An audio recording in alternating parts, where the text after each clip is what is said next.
welcome back to my YouTube channel. My name is Grace Oluwani, and it's so good to be back. I know I said that before.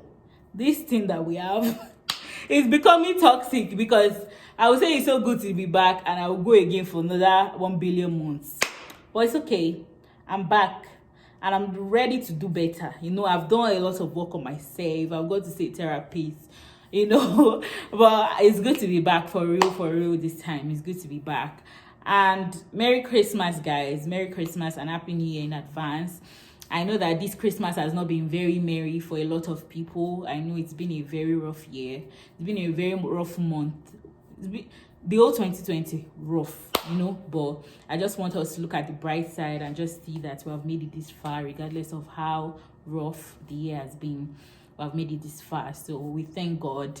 So in this video, I'm just going to be giving you guys like a bit of, you know, life updates and events that have been happening, you know, up until now. The reason why I disappeared for like almost 9 months. Yeah. That's what I'm going to be giving you guys. Okay, so where should we start from? I think the last video I posted on here was the one with my friend EMC. And I think after that, it was just, that's when coronavirus started and everybody was just trying to get used to it, and we're just home all the time watching movies and getting fat, you know. But I think after that, like when we now started to go back to work and stuff, I started working somewhere, and it was barely like 3 days after I started working in this particular place for these clients that this particular incident happened. So I forgot to put my address on the GPS on my map to drive home. So instead of like when I came out of my, okay, let me give you a scenario. Client lives in an apartment complex here. So there's my client's house on this side, there's a roundabout here, and then there's another apartment complex here. So I had driven out of my client's house and I forgot to put my address on the GPS just so I don't like drive and type. I now like went across the roundabout and parked in front of the apartment complex there. Like they have this guest parking there. So I parked there and just tried to type in my GPS. And I'm one person that has likes really loud music, especially when I'm in the car alone. I'd parked to put my address in the GPS, yeah? So I was typing it, music was loud, you know, my windows were up and stuff. Then suddenly someone just knocked on my window. I was just looking. The person was making some gestures. I was wondering that, I even thought the person wanted directions or something. Next thing I saw, the person just raised up shades. Kirimori. What did I see? I saw one long shotgun.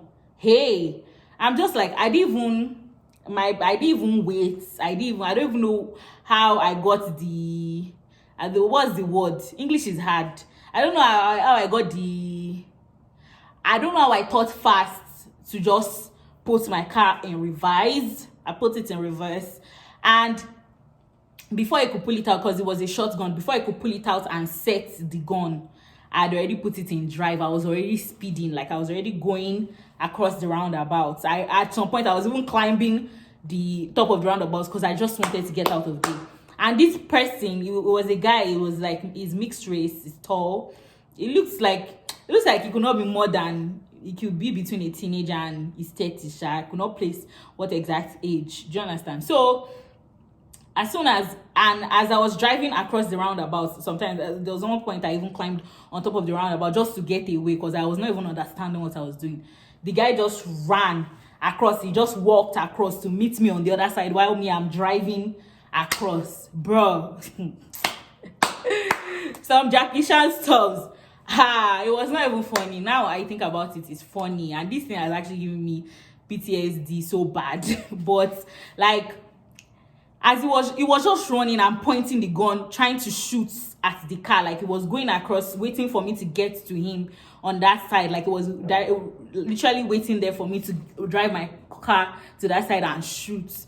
I don't even know. I just put my head down. I was just driving. I could not see the road. I was just driving straight ahead, and I was just praying that, God, please don't let this 2020 drown me. Don't let this 2020 take me, God, please. I was just praying till I drove out of the streets.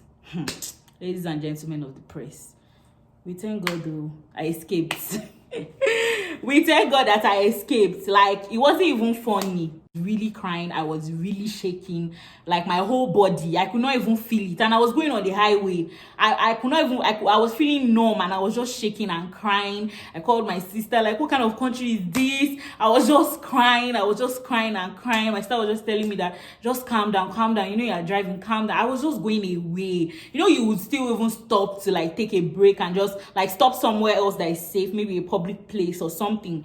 No, I just wanted to go home. Like, I was just driving away. I just kept going.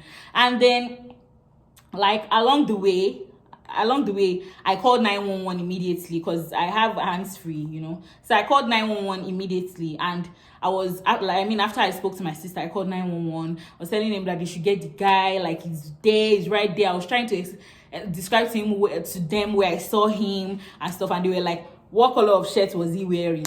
What color of shorts was he wearing? I was so angry that somebody that I saw gun in his hand, I'll still say, wait, don't shoot, oh. Let me see the color of your shokoto and your top. No, a big. I was so mad, and actually they did not find him. So after that, I did not go back there again. Like, it's over for that work.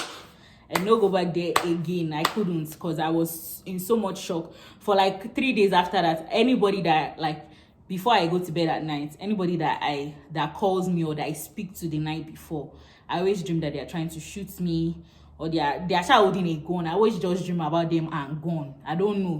For like the first 3 nights, for like 2 weeks, it was like almost 2 weeks after, before I now started working somewhere else. Like, it was just weird as hell. I just thank God that I was able to escape that incident. It was not funny even till now. Like, I say, I have weird PTSD. Like, I cannot wind down the car even if it's hot. Like, even if there's no AC in that car and it's hot and I'm sweating, I'm literally sweating because Texas is hot and I'm literally sweating, I would not wind down the car. The car has to be up. Like, the windows have to be up. I cannot not lock my doors. Like, even if I'm on the highway, I'm locking my door pa. Like, any time that door must be locked. I don't care if somebody's coming in and going out in 2 seconds. I must lock my door. Like, it's always so annoying. Nobody can walk beside my car or walk beside any car I'm in. Like, I just turn immediately and just try to make sure like it's nothing and just check around me. Like, it's just, I shall thank God that I was able to escape on that day. Like, every time I remember it, it's just so weird because, like, how would they have found me? If anything had happened, like, who would they have called? I don't even know. I can't even explain it. And it just even made me remember all the weird names I used to save people's names as. Like, all the names on my phone, they are very weird. My cousin's name now she has a phone with rolling eyes. If they were going to call someone for emergency now, is that the name they are going to think of looking for? Is that the person they are going to think to call? Or, like, I just say people's names weirdly. Like, I was just thinking, I was like, if anything had happened to me, like, how would anybody know? How would anybody find out? Like, what would have happened? God. Anyways, I just bless God. That happened, and that incident happened in June. Then in July, Trump now came and said because there's a pandemic and international students are not schooling in person, like in class, that he should go back home. I'm just looking at this uncle like, are you kidding me? Are you kidding? You know what? There was no point fighting because fighting does not do anything. I just started thinking of other alternatives for my life because right now I didn't have money to go anywhere. And I know that he's just doing it as a decoy to get people out of the country. Then when we now try to get visas to come back, they will not say no. Let's backtrack a bit to the beginning of the year. At the beginning of this year, when I was writing my prayers for the year, like what I want to do this year, I wrote that I want to be in Canada this year. Though the path I was thinking of coming to Canada through was not as a student. I was thinking of like starting to process permanent residence for Canada, just gathering my points for the express entry and stuff. That was what I had in mind. But as Trump now decided to do himself and not me, as I just started thinking about it, so that can't I just transfer there for a school there, transfer my credits and just go there as a student? Because at the end of the day, the fees are like almost the same although I'm on a scholarship in America, but the school fees of someone that is on a scholarship and the school fees of a regular person in Canada is almost like the same thing. It's just like $1,000 difference. So I'm just like, what's not the point? Why am I stressing my life? Why am I stressing myself? And literally, staying in America, there is no visible, tangible way to stay back in America except you marry someone, or you become a refugee, or you just keep schooling. Then after you now get your PhD, then you will now hope that they will give you a green card. You hope, because there's no lay down rule that if you're a PhD holder, you're going to get a green card. Do you understand? I'm just like, so what am I now stressing myself for? Like, there's no point. I don't want to get married to anybody because of anything, like, except someone that I love. I was begging God for the longest time that never, I don't want to do that. Then what else? I already came inside. I've been here for more than 2 years, so I cannot go back again and say I'm now a refugee. It's not possible. So I'm just like, let me just try to transfer my schools there. Unfortunately for me, University of Manitoba was still open for admission. So my sister helped me. She got me admission into the University of Manitoba and did my visa processing immediately. And though all the things that Canada needs for getting a study permit, gosh, is a lot. It took a lot from me. Like, it made me even apply quite late, not as fast as I wanted to. But then, thankfully, with my sister's help and everyone around me, I was able to get everything I needed to apply for my study permit. Then, the waiting game. Ladies and gentlemen, emotional trauma. I was waiting for almost 5 months. I applied, is it end of July? And I just got my visa in December. Just imagine, I was waiting. I had to pay school fees because I had to do the semester. Canada, you can do the semester online.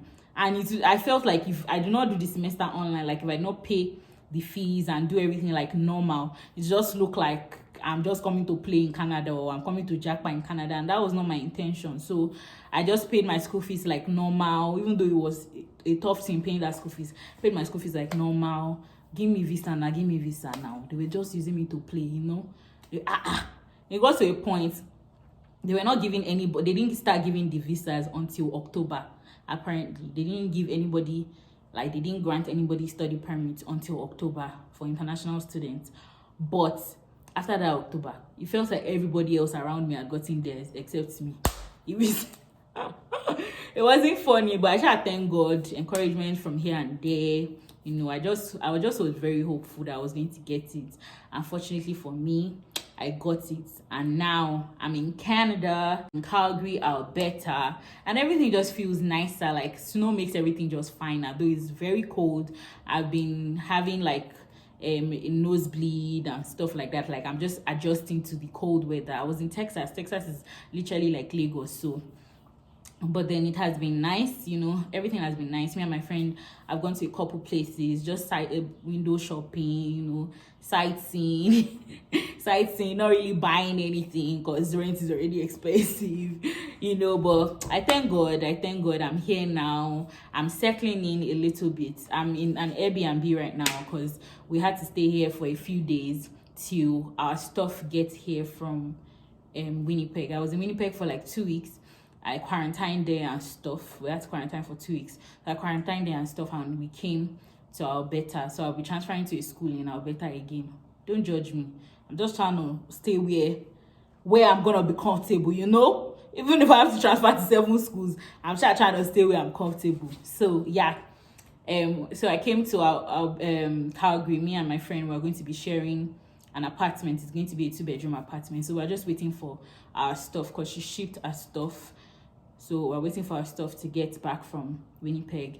Then we'll move into our apartment, So I'm going to do an empty apartment tour for you guys. Like, there's going to be enough content this time. Like, I'm not like I wasn't free before, but it's just, everything is just calmer. It's just less pressure. America, too much pressure. Too much, like, unnecessary pressure for no reason. So, and it's just everything for me, honestly. Like, jobs there, they pay you less. It's so annoying. And the same job here, you are getting almost times 2. Though the standard of living compared to America, like food is more expensive here and stuff, but still it's just still like, I don't know how to explain it, but it's just calmer. There's less pressure. Like, you're not under pressure for anything. You're under pressure to pay your bills, but like, I don't know, I can just feel the difference in my spirit that I cannot explain to anybody. I can feel the difference in my spirit. I don't know, maybe because I've been wanting to come here for a long time and I've just not always liked staying in the US. I don't know if I ever told you guys that the first time I went to the US in 2016, I opened a blog, graceoluwani.wordpress.com, I think. I opened a blog just to be bashing US. I really did not like there, but I just needed to escape from that Nigeria. That's why I came back there. But now I'm in the land of my dreams, you know. I'm in the where I wanna be. Yeah, I'm there. You know, so I feel like that's why I feel like everything is better, like everything is calmer, there's not as much pressure and stuff like that. But I'm here now. Don't worry, guys. Like, I'm going to make sure, like, we're not going to have this toxic relationship where I disappear on you guys anymore. Nope, never again. It's not gonna happen. Though I'm not going to put myself under too much pressure too, but I'm going to try my best to be consistent as I can be, at least 2 videos in a month. I'll try that first. Let me know, go and overdo and say every week, because I've said that before and I went for 9 months. So I'm going to be as consistent as I can. I'm going to try 2 videos in a month. There's a lot to do. I'm going to do an empty apartment tour. When we start furnishing it, I'm going to show you guys. There's just going to be a lot when I start working here. The bus system, how different it is from the bus system in the US. Me and my friend have told ourselves that we're going to deliberately enjoy ourselves now that we're in Calgary, because my friend has always been in Canada, but she's coming to Calgary for the first time. So we're going to deliberately try to enjoy ourselves. Maybe we'll try a new restaurant from time to time, think of places to go and recommend. Like, there's just going to be, I'm going to carry you guys along a lot, and that's my best friend, so we're going to do like, how do you know your friend and stuff. Like, there's just going to be a lot of stuff, so I'm just really excited for this, you know. So there's gonna be a lot of stuff, you know, to share with you guys. By God's grace, I'm going to try my best to be consistent. So thank you guys so much for watching my life update / events that have happened in the year / move to Canada / everything. Thank you guys for watching. Please do well to subscribe to my YouTube channel, and please share, like, and leave your comments. Thank you so much, guys. I'll see you in my next video. Bye. Mwah.